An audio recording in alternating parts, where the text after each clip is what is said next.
khát nước xuân FSC cũng lục trang cần để trang thu phạt các hàng trần sát đa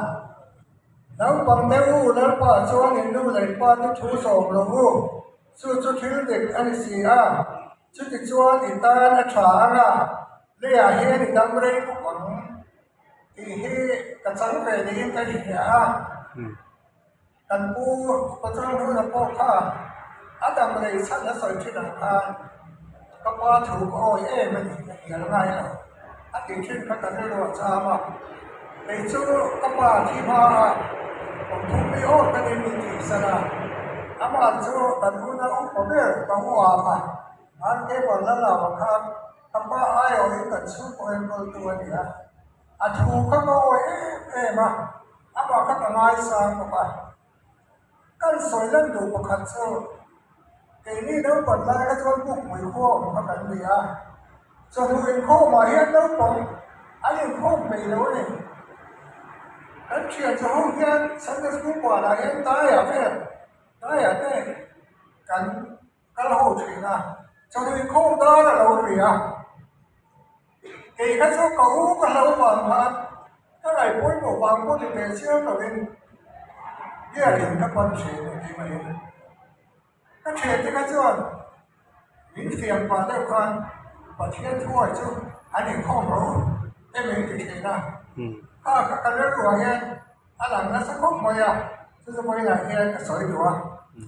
apa ni dah cuan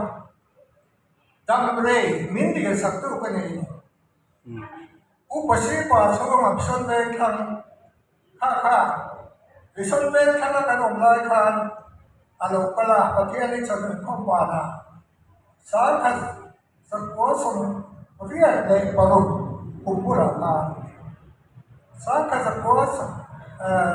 samre de paru kum to pa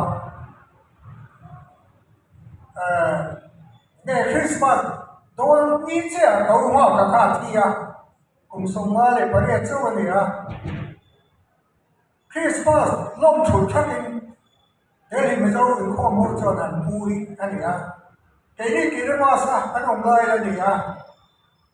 cần lâu hồ về nam là sẽ cần ông năng mình xuống là mà đi xuống là đến sao cái gì hết cùng cũng là ai do cần ông xuống à bản thiên này chẳng được khó qua na có sĩ bà xuống lại ở trên bản hình khẩn ấn đầu con là cái điều hiện nó còn xoay này bút chua yêu hoa cả cái tầm ấy xì à chứ mà miễn làm cái chứ cái tầm này là mai tầm này đã có từ sớm luôn xe anh rồi thì anh rồi không phải ấy cái thể thì thể đó mà cùng ngày sau cái năm tuổi nó biến tìm thấy sự biết hiểu cho anh thể lên rồi đâm về các cái tiền sản tốt mà anh gì à chứ mà là đủ thấy cái tâm cái việc đó nó mà đi cái gì hết thì là thì anh cũng học qua hiện này cũng là gì cái gì là đầu tiên anh làm trong thời phố phục này cái này nó đúng cái đó nó sợi lâu thay đầu chân cái lúc quỷ việc cái hiện mình hết có phải em mà into hôn tế hay đi thì nhân mình sọc thế na mà nếu cần xuống bỏ cái sợi xua cả inu hiện này vui việc cái là lý thì cái into mình sọc thế này cái gì à ba thế thì nó sợi kín rồi vui sọ mà đi thế này số vào đây với này cái này cái sợi đầu thế là ba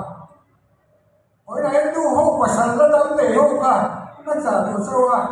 đúng biết cái rồi nên tân về đâu ít mà sao ta đâm lên tụi này đủ rồi thì khá là thân của người ta ăn sợi cái này à tiến cắn tầm sâu bay một trang anh hướng về là ăn sợi này khá mà nghe ăn chia cái này ô cắn tầm sâu rồi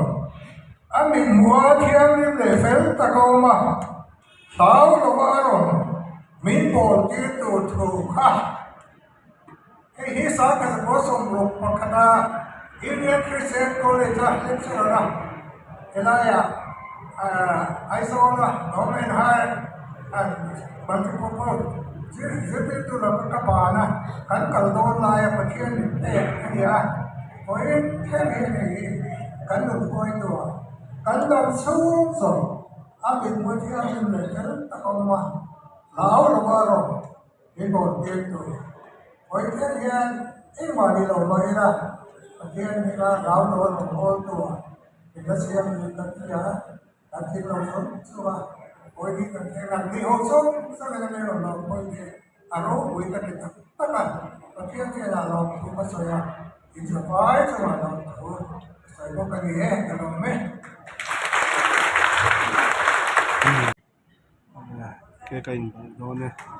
ito ang kabado ang biyag na happy birthday to you happy birthday dear Father happy birthday to you this is the day that the Lord has made. anh chỉ phải buồn thích sẽ mất ra khúc mày à sẽ là đến xa để đâu à